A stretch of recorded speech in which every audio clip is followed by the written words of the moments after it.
Welcome to B2B Marketers on a Mission, a podcast for B2B marketers that helps you to question the conventional, think differently, disrupt your industry, and take your marketing to new heights. Each week, we talk to B2B marketing experts who share inspirational stories, discuss their thoughts on trending topics, and provide useful marketing tips and recommendations. And now, here's your host and co-founder of Einblick Consulting, Christian Klepp. Welcome, everyone, to this episode of the B2B Marketers on a Mission podcast, where you get your weekly dose of B2B marketing insights. So this is your host, Christian Klepp, and today it's an absolute pleasure to welcome a guest into the show who is on a mission to raise the bar for content quality so that B2B marketers can, as he rightfully puts it, publish more and publish fearlessly. So Mr. Jeff Coyle, welcome to the show, sir. Oh, thanks so much. I look forward to the discussion today. Yeah, we had a really great conversation previously, Jeff. I mean, that one I'll remember for quite a while. But let's set this up a little bit for the listeners, okay? Because we've had a few talented folks like yourself on the show who have talked about B2B content marketing. But I think today's conversation comes with an interesting twist, and I think you'll agree. Mm-hmm. So just to get things started, you are the co-founder and chief product officer of a company called MarketMuse. And there you combine advanced AI, natural language processing, and machine learning algorithms to produce actionable insights for inbound marketers. So let's zero in on today's topic of conversation, which is how AI can be used to optimize content marketing for B2B. So talk to us about what you think the AI component is so important and so powerful. Yeah, and that's a great question, and thanks for the setup. And it's really, I think that people rush to judgment about what they think artificial intelligence is way too quickly. And not to go on, what is AI and what isn't AI regarding this, but it's really they think that it's just a thing that's going to write content. And while natural language generation is a thing, and it is, our data science team is based in Montreal, the MarketMuse M4 lab, and we are innovating in that field, and we have our own natural language generation platform. Natural language processing and artificial intelligence has impacts across the content life cycle, all the way from early stage research to planning and prioritization, building kind of sources of truth for processes like project briefs or content briefs. Giving your writers insights while they write, much like they'd expect to get with spell check, right? Or grammar checking, but giving them insights that tell them how to make this more comprehensive or written from more of a lens of that which an expert would write. And then going into publishing and promotion, and then post-publish assessment. The biggest thing that AI can bring for a kind of a full stack content marketer is kind of clarity in their mirrors. I always like to say is you probably have a bit of a funhouse mirror if you work in a mid-market to enterprise company, because you're like, there's a lot of bias, there's internal stuff, there's a lot of brainstorming, there's a lot of subjectivity. So the big thing that artificial intelligence can bring you is objective measures of things you only ever thought would ever be subjective. And that's the brain breaker, right? Because it's saying, wait, you can tell me, you can try to set a standard for a concept like content quality or content comprehensiveness or subject matter expertise. And that's where I've spent, the last 7+ years is trying to build objective measures for things that people only ever thought would be subjective and come out of, great ideas or subject matter experts' brains. What that does is it makes subject matter experts and editorial strategists and content strategists and great writers into superpowered writers, into superpowered strategists, because you can say, hey, I want to go write this article or build this content plan. And now instead of saying, someone goes, why? You say, 'cause I'm smart. You're not. I know this. You don't. You now say, I've got these metrics. I am able to predict the outcomes of this plan. And that empowers an editorial leader to not just have to sit on their expertise as the bar for how people enable their decisions. So then they can ask for more money they win more, their efficiencies go up. On the flip side, you can also get into a situation where if you're a writer, your content strategist may not be making great decisions. And you can put that to the test with data and say, we're writing about this. It's not really having an impact. We either have to go write 10 times more because of the competitive landscape. If we want to keep pushing up that hill, it's a big hill. We're trying to own CRM. Okay, good luck. It's going to be a long journey. We have to really build and invest, or we have to pivot and focus on some other things that we can achieve against. But just having that power, it makes it so that you're not just, I hate the phrase tilting at windmills, but you're not just pushing out content and hoping it's going to succeed, or you're, able to more tactically verify or validate your experts. They say, I should write about this. You say, yeah, that's an easy win for us. High five. That makes the SEOs, the content strategists, the demand gen people, the editorial leads, and the experts get on the same page because they're all using the same set of data. And before AI was there, before you can assess this, it was just a bunch of different people with different KPIs, and they were all trying to figure out how to win to get their bonuses. And we all know that doesn't work. So that's how AI powers the entire life cycle of content. It's getting people on the same page so that they can predict outcomes better and justify the time, justify their expenses, because it's so much for so long has been manual and subjective. And you got to take stock of your process. You got to say, what am I doing that's manual? And what am I doing that's subjective? And you got to be real. And you got to make that buck stop, Absolutely. I mean, wow. You have opened the door into this world, or I'd say taken us behind the scenes of this ecosystem that I would say very few people can brag about in terms of like knowing exactly how all of this works, right? And I'll come clean and say that I was one of these that had my doubts about AI, right? And in a sense that I had doubts about, like, okay, you can use AI to produce microcopy, but anything beyond that might be questionable. But you have proven that it can do so much more than that, right? Yeah, it's about something that I think people expect it to be somewhat of a magic trick. Yeah. And then they judge it, and they're like, good or bad. And it's when you realize, when you like live inside it, and it is your friend. It's like your third arm. It's like your secret weapon, your utility belt. And then you start saying, wow, prior to this, I thought that my team could only produce 5 articles per month. And I was pretty happy with the quality.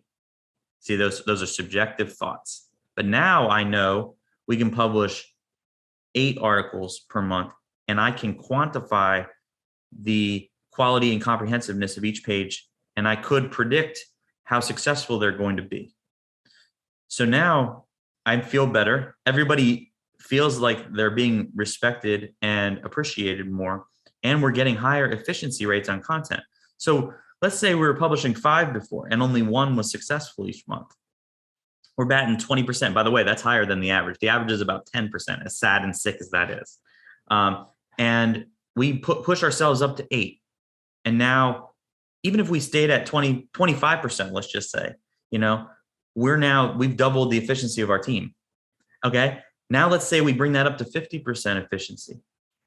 We're now, getting into crazy multipliers. And that's the world we bring to teams. It's like, oh wait, I've increased volume and quality and performance. Like it's the triangle. It's time, quality, and speed, quality, and whatever my brain isn't, and performance, I think. We do it all at once, and that's where people are like, oh, wait a second, and then they get used to that, and then they're like, what's the next thing we can do? And then it's like, okay, well, we can put this in place so that you don't have to manually write a content brief anymore. We can automate that. Okay, how much time does that save you? Okay, 3 hours per page, 5 hours per page.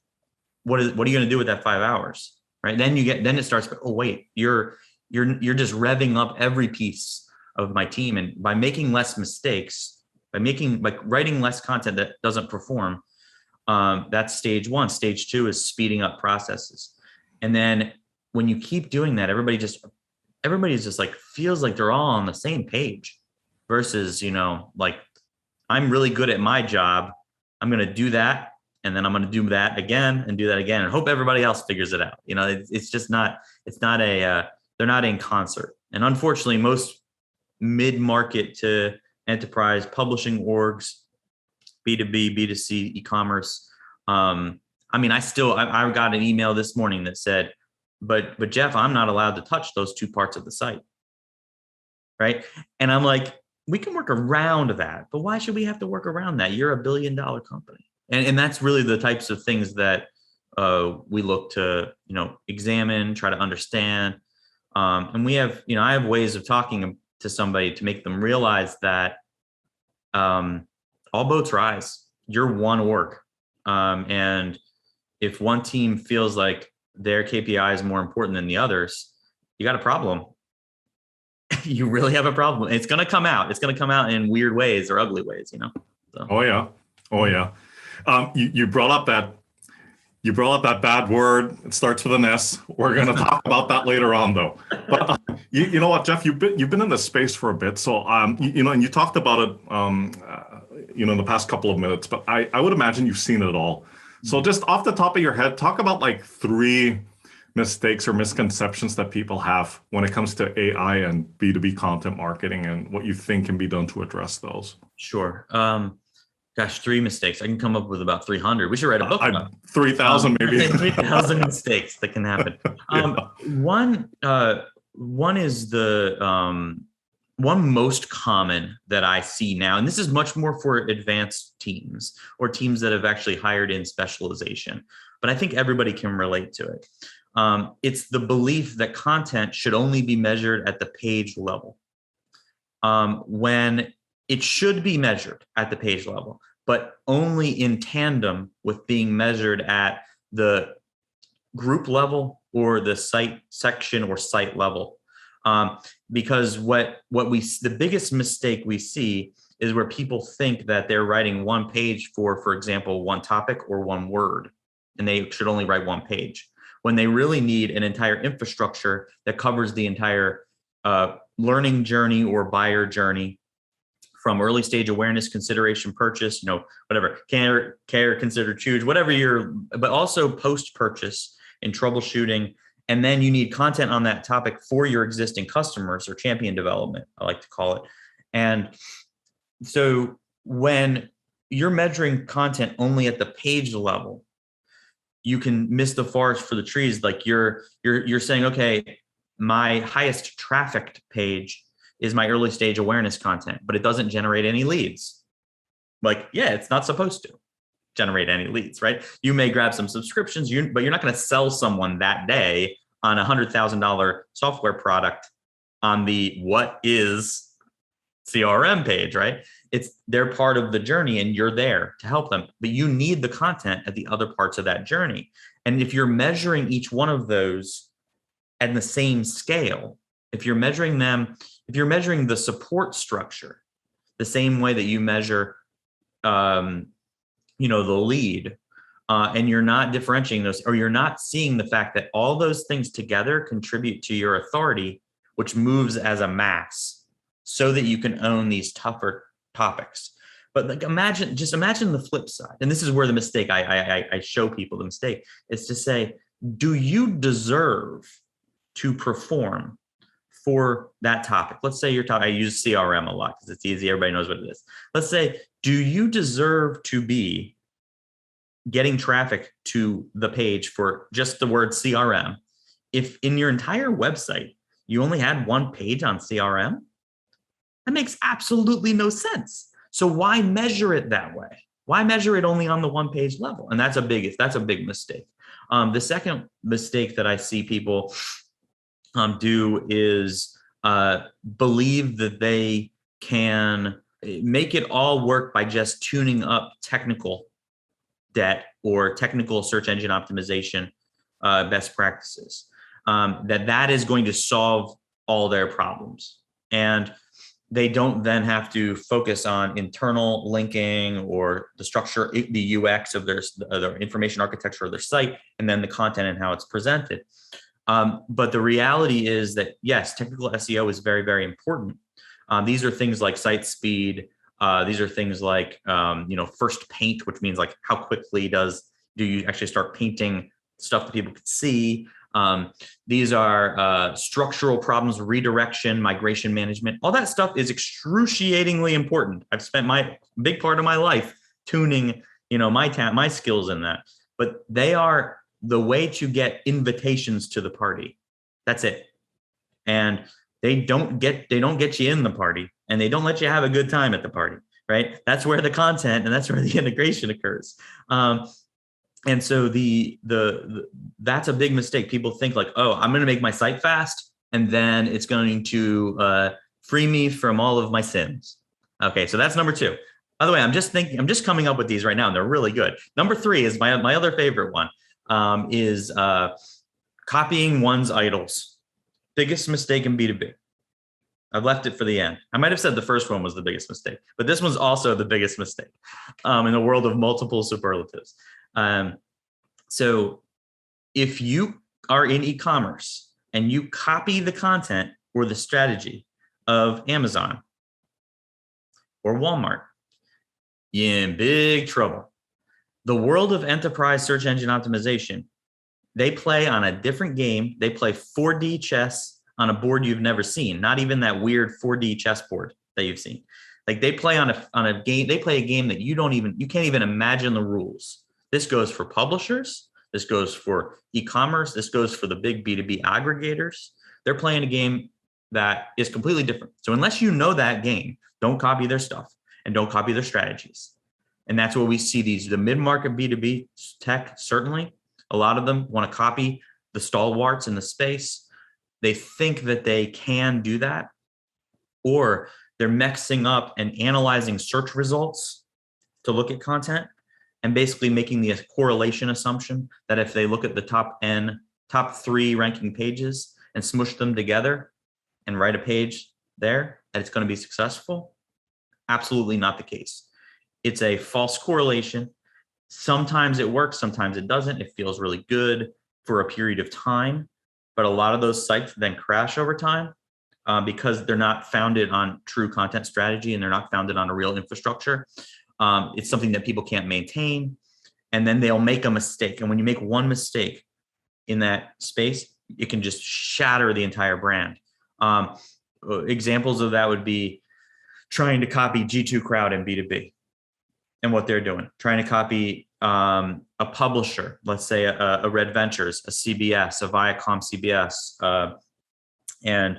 or an IAC Dotdash, who what they do is very different than what you do. And I'm not saying that because they're like bigger, they're better necessarily. They all are tuned machines, by the way. Most of them are customers, not just the ones I've named, but I work with a lot of these teams. On the large e-commerce sides, same thing.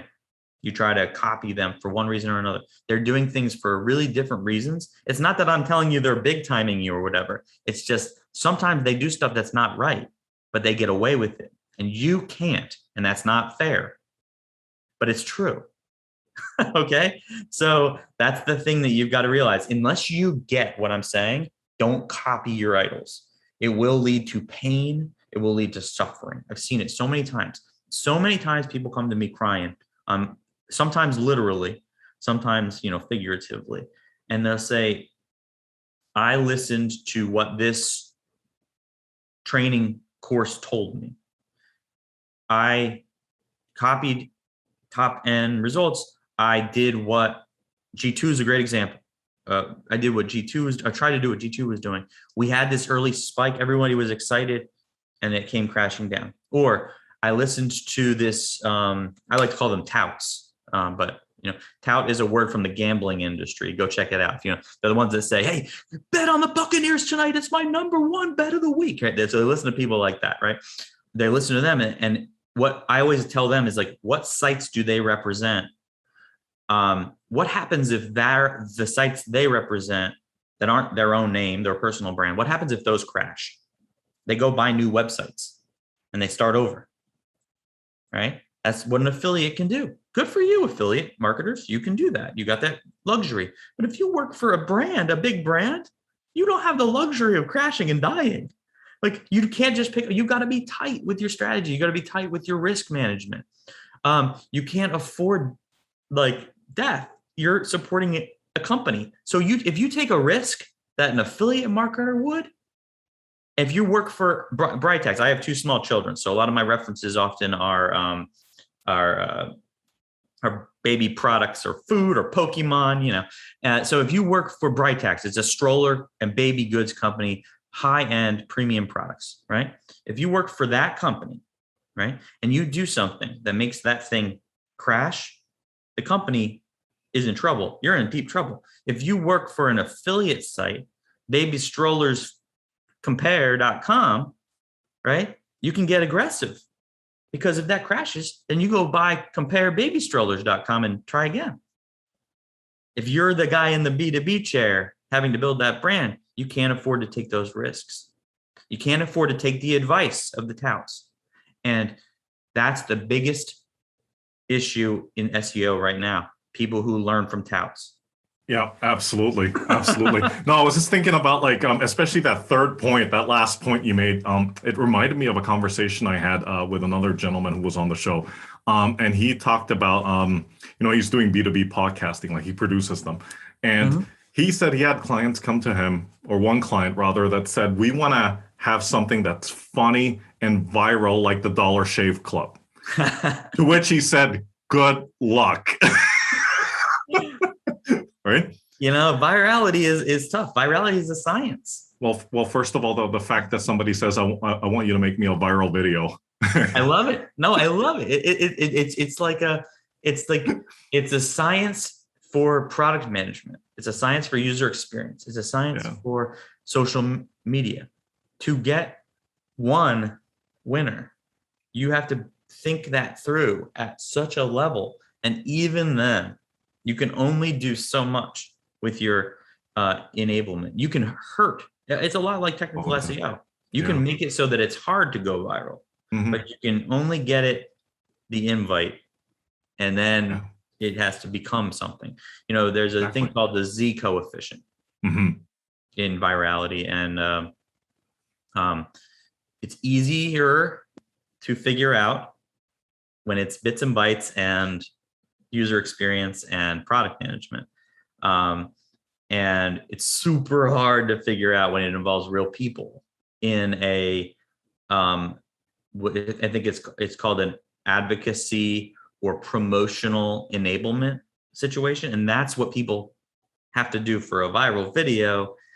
It's very different. So it's all about neuromarketing, and there's a great book by Roger Dooley, Roger D from Webmaster World, called I believe it's called Neuromarketing.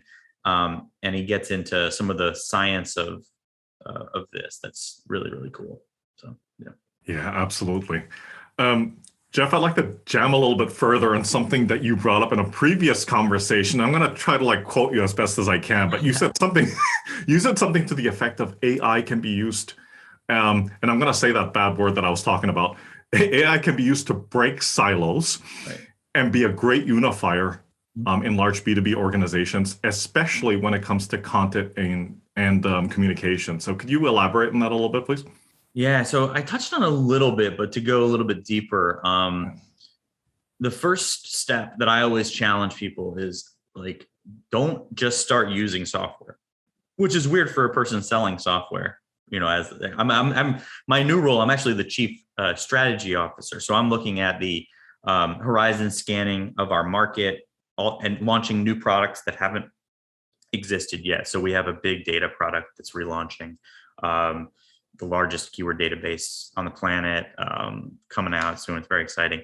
But I always say, don't use software yet until you truly know do almost like a process inventory of everything that goes into a content, how a bill becomes a law with content at your organization, and interview that whole org, the team, try to get at least a sense of all the stages of your process and try to figure out who's doing work that they're not good at, right?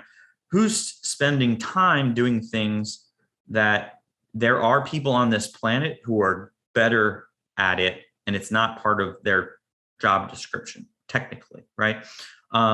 It wouldn't be part of the job description. Where are the manual time loss? Where's the manual time loss across this time? Where are the feedback loops where stuff is delivered and then either rejected or edited and then brought back? Where's the subjectivity? And so I go through that entire process. And then at the end, make the assessment and say, what's my efficiency rates for performance? So you say, I've published 10 articles. How many of those were successful? Okay. On average over time. And then best practice would be to then break that into topics or site sections, and say, when I write about coffee, I'm 10% efficient. When I write about stickers, don't do coffee and stickers. Those are just two things I'm looking at right now. Then I am 20%. So maybe I make some decisions based on that. Now that's the ammunition that breaks silos. Okay. It's to say, hey, Joey, you should not be doing keyword research. You're a great writer. I want you to write. I think your expertise is your biggest asset. I need to figure out how to get more of your expertise on the page so that you're writing a better quality of content more consistently.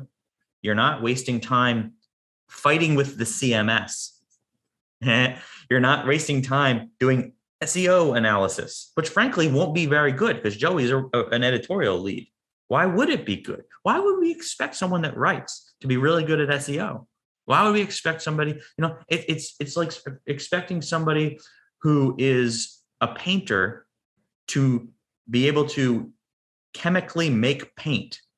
It makes absolutely no sense. Like if you can find those, they say the T-shaped marketer. If you can find them, I call them, I should tell my team at Tech Target, we don't want to be T's, we want to be squares, right? Because I want to be a square. That's my goal. I'm as close to a square as it gets in this, right? You want that, but you can't find those people, reality, so, and then you got your SEOs. You're asking your SEOs to write. You know what they're going to try to do? Because SEOs just do this. I know I'm allowed to say this. It's like talking about your own crew, right?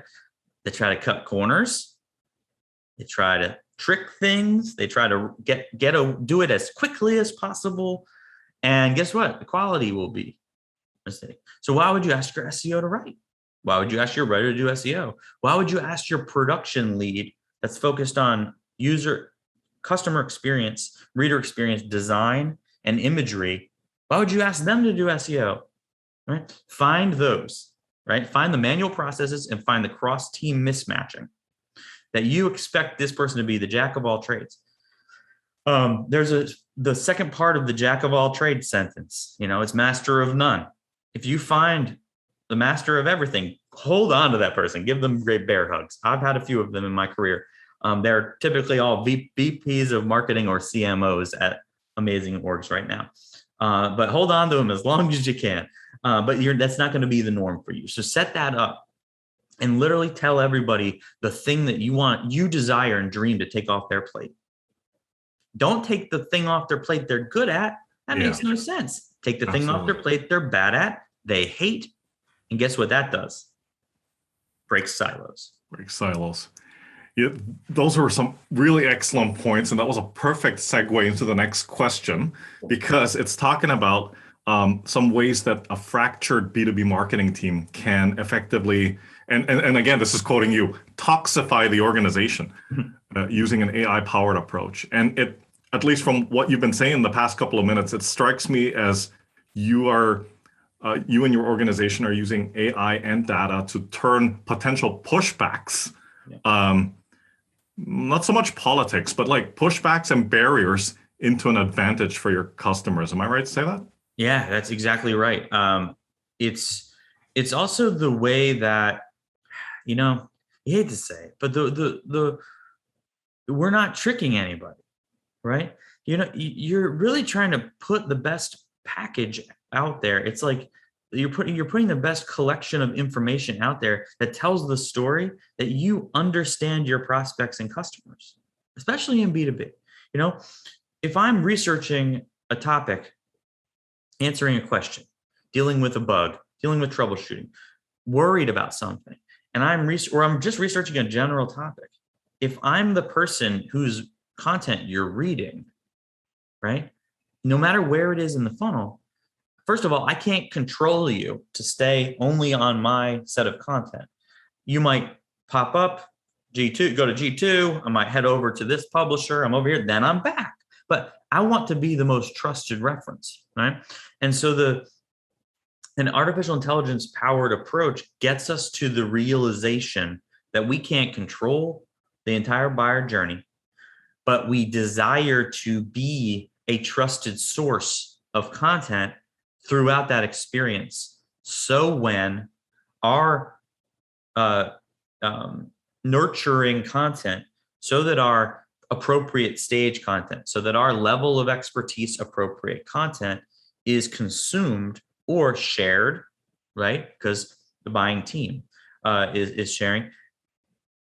When the teams all get aligned on that magical aspirational model, they become less focused only on what's right here in front of them, which might be their lead number that they have to hit for the quarter. I'll get some extra leads, right? And when someone is really focused on only their metric and not that big picture, it can lead to the toxicity. When someone wants you to quantify a difficult to attribute project because they believe that their KPIs are easy to attribute, that's most of the toxins. Example of that, right? I'm trying to I'm trying to say that a technical SEO project should be prioritized inside my organization. Someone says, how much money is that going to make us? Okay. That's toxins. That's how the toxins occur, because they are the demand gen person. They say, I'm going to go do this PPC campaign and it's going to drive 80 leads. Okay. That's easy justification for money. Yeah. Right. The other one isn't. When one person uses their directness of their attribution to make their time and their contribution more important than other members of the team, they create a toxic work environment. And that's where product management failures occur. That's where content strategy failures occur. That's why when marketing budgets when marketing budgets go down and everybody looks around and tries to protect their teams, right? Yeah. It's why the indirect attribution teams get wiped. Content is always on that list because content is harder to quantify value about, and it also works as a team. Okay, using AI to say, hey, Joey, I know I use Joey the whole time. Hey, Joey, the lead flow through this page on this topic, a lot of it happens as a result of the authority we've built with this entire content package, right? Without that entire package, we're not there for the entire life cycle. The brand isn't as successful, and the people over time, it may not happen overnight, but they're going to slide and it's going to go down. And then all of a sudden we're going to look around let's supplement that with a PPC campaign. Maybe we should buy Taboola. Maybe we should go look at Outbrain because that's easy to justify. And then over time, we have a site that's ineffective. And so silo breaking is getting those teams on the same page that we're one unit and content's part of that unit. And we want to be there for every stage of the life cycle. The last thing I'll mention, those same people devalue user-generated content and post-purchase customer content, right? And same problem, right? We know what the easiest customer to get is one you already have, right? And how does that manifest? It manifests, Amen. it manifests as cross-sell, upsell, or the uncommonly known sell of the I've done my job. I have their entire team enabled, 10 people, let's say, on their team. One of them leaves and he says, I can't live without MarketMuse. And then he sells his new company, right? That's the best sale. You know what? If you never cultivate that experience with content post-purchase, so they go and search for a bug or a problem and they land on Stack Exchange or they land on one of your competitors, right? They don't like you as much. If you don't ever give them expert content, that's good for them. They're the expert. They're the great user of your software. When they go over there, they're going to be like, yeah, MarketMuse is great, but it's expensive. Or we could probably cut corners, right? But if they love you and they can actually make the case for you, right? That's the most amazing feeling. And that's something that we focus on, because our best customers are 2 leaps away from where they started using us. And they're like, they bring it with them everywhere they go. And that's something that, tell that to your lead gen person. Yeah. Because your lead gen person that's focused on that lead number is missing everything. But in most B2B organizations, that demand gen person is the most trusted person to the CMO and CEO, because they have the easiest time quantifying the value of their work. It shouldn't be the case. And so that's what I'm trying to bring to those organizations. Yeah, absolutely. But like you rightfully said, it's a long game, right? Like this isn't going to happen tomorrow, right? It's yeah. All right, Jeff. This is the part where you can get up on your soapbox, and it's a commonly held belief or a status quo in your area of expertise that you passionately disagree with, and why. I've spent thousands of my personal hours analyzing how search engines work. I would I'll take what other people have said. My friend Noah Lerner, you can look him up. He's a wonderful person. The other day he said to me, I've been around, I've talked to hundreds of people on this. And he's like, this more than anyone. And I said, I don't know a fraction of it, but I do know probably as good as a couple dozen in the world who don't work at, on those teams at those organizations. And I can comfortably name who those dozens of people are. The biggest belief in our space and from the search engine optimization perspective is that there are truly a lot of experts in the field. There really aren't.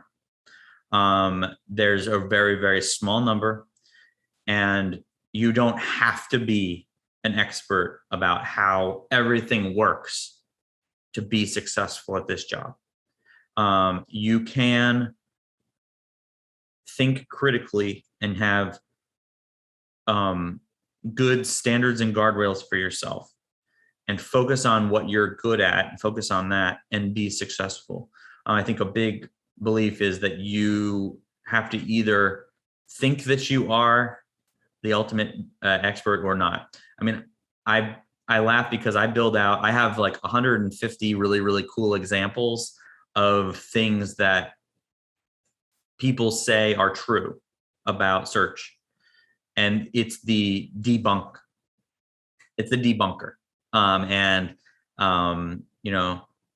When I just kind of keep that, because it reminds me that, anyone can say they're the expert. It's like, give me this money and I will give you my secrets. It's like, I'll give you all of my secrets for nothing. It doesn't mean that you're going to know exactly what to do with them or how to use them. If that's not the key. The key is, can you set yourself up for success, but don't believe everything you hear in this space, because there's a lot of conjecture. And there's people who will die on a hill on something they believe is a fact that is not true. And just be aware of that. And that's the key. It's like and I passionately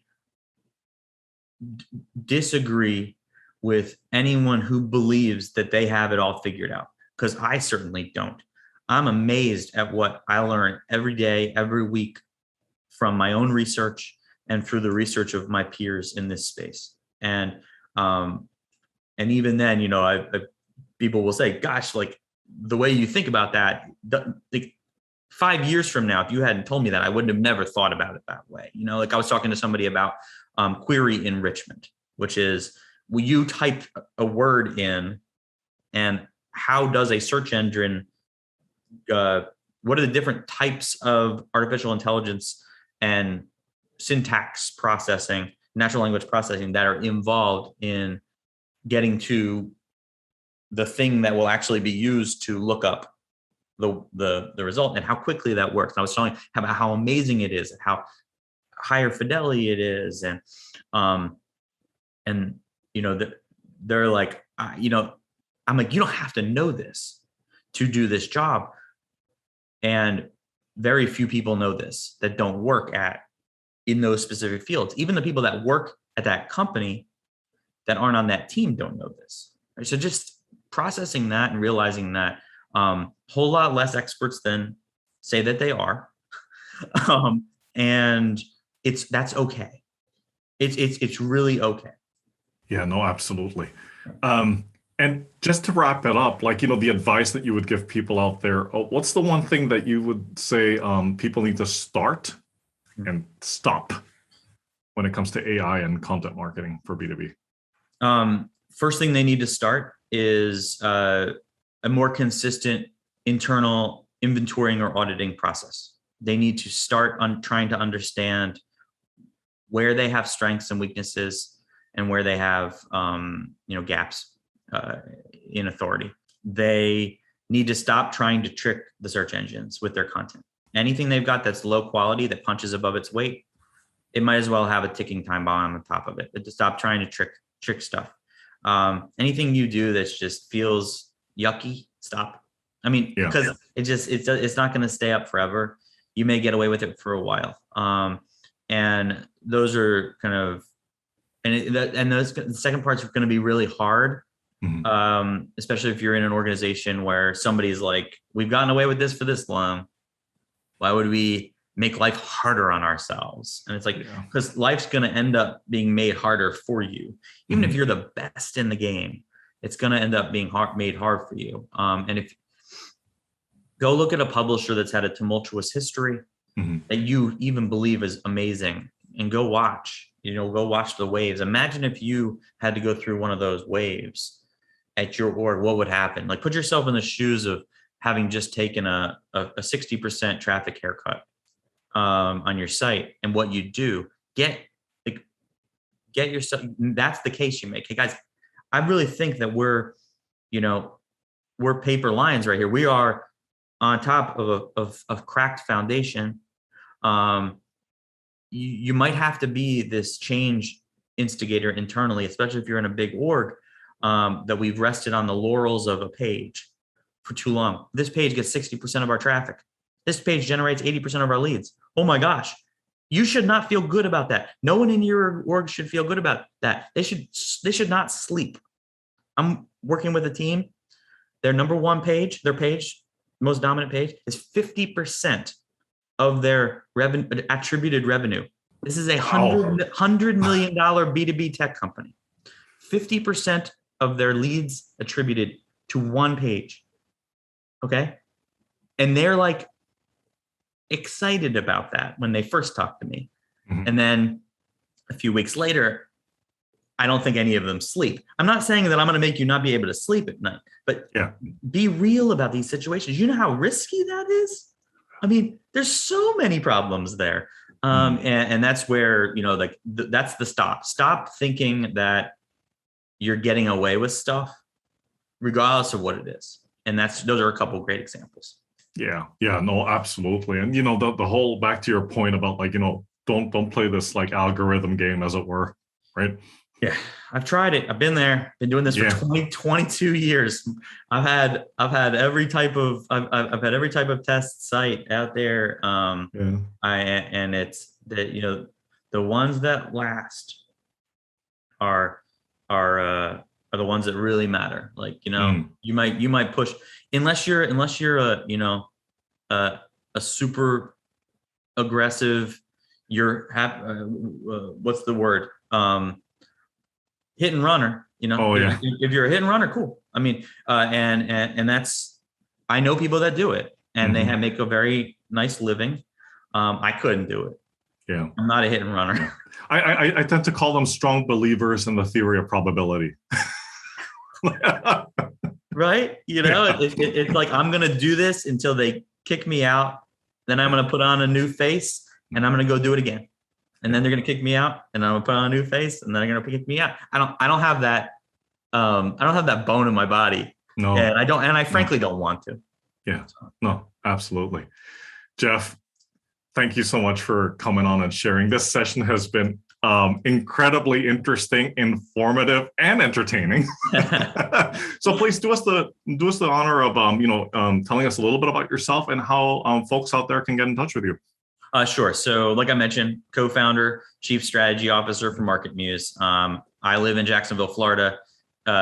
Used to live in Georgia for about 25 years, in Atlanta, as well as on the coast on an island called St. Simon's Island. Before I just moved here, I went to Georgia Tech for computer science. Worked at two big B2B tech lead gen companies. One, Knowledge Storm, from 99, 2000. We were sold in 2007 to Tech Target. I ran their in-house team and was a product manager, and did a whole bunch of other stuff there. Awesome publisher, public company. Go check them out. And broke off to go pursue a career in private equity. Soon after, my now co-founder reached back out to me and said, do you want to, you're one of the few people who really understand these workflows in this process. You want to join me as a late co-founder? And I said, what's that mean? He goes, it's like, you're not going to get paid for like 18 months. And I'm like, sweet, let's do that. I could either work at this awesome private equity firm and where they're throwing money around, or I can go, do this total leap of faith on this belief that I had that we can make content, high quality content, sexy. And we have. And that's really my journey. I got 2 kids, 2.5 and a 4.5-year-old.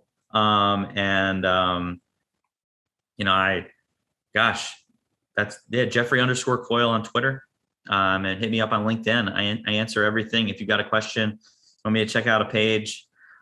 People are usually shocked at that I will record them a video of me like walking through their page and being like, I just did actually. It was a joke. I sent a note to a person who just sent me a note saying, "Can you check out this page?" And I'm like, I think it was 18 minutes long. They read it at like 5 a.m. last night, and I can imagine they were like, "Wow, he looked at this for 18 minutes." And I just love this stuff, and it's that I try to make that shine through in everything that MarketMuse does. So.